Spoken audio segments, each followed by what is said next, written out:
খুলুমবাই নমস্কাৰ আজি আমি ইয়াত মইনামাতা গাঁৱৰ এই বাথৌ মন্দিৰ আমাৰ 25 বছৰ হৈছে এই আমি এইটো সিলভাৰ জুবলি পালন কৰিবলৈ গৈ আছো অহা মাঘ মাহৰ 13 14 12 13 14 তাৰিখ অৰ্থাৎ আমাৰ বাথৌ ধৰ্মৰ দ্বিতীয় মঙ্গলবাৰ সেইদিনাখন আমাৰ গোটেই বাথৌ ধৰ্মীসকলে আমি বাথৌ উৎসৱ বা বাথৌ জন্ম দিৱস আমি পালন কৰো 13 তাৰিখ হ'ব আমাৰ মাঘৰ তাৰ লগতে সংগতি ৰাখি আমি 12 13 14 মাঘ 26 27 28 জানুৱাৰীত আমি তিনিদিনীয়া বৰ্ণাঢ্য কাৰ্যসূচীৰে এখন পালন কৰিবলৈ আগবাঢ়ি আছো আজি হেয়েহে আমাৰ মূল পেণ্ডেলৰ আজি আমি লাইখুটা ইতিমধ্যে আমি থিয় কৰাইছো আৰু হেয়েহে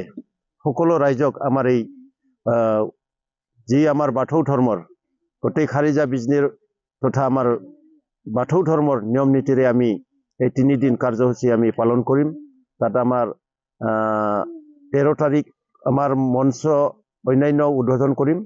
দ্বিতীয় দিনাখন আমাৰ ডে নাইট ভলিবল থাকিব আৰু আমাৰ ৰাতিপুৱাৰ পৰা 14 তাৰিখ 13 তাৰিখৰ ৰাতিপুৱাৰ পৰা আমাৰ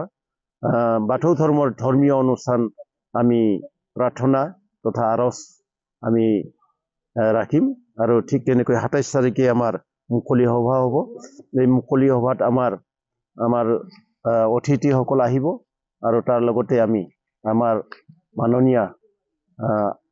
বেগম আক্তাৰা দেৱক আমি উদ্বোধনী সভা ভাষণ ৰখাৰ কাৰণে নিমন্ত্ৰণ জনাইছো আৰু ঠিক তেনেকৈ আমাৰ অতিথি কৃষ্ণকান্ত বড়ো এখেতে আমাৰ এই বাথৌ ধৰ্মৰ সম্পৰ্কে বহলাই কোৱাৰ কাৰণে এখেতক আমি আমন্ত্ৰণ জনাইছো এই সকলো ধৰ্মীয় ৰাইজক আমি ইয়াত উপস্থিতি কামনা কৰি আশা ৰাখিছো আৰু যাতে সকলোৰে মংগল হওক তাকে কামনা কৰি মই মোৰ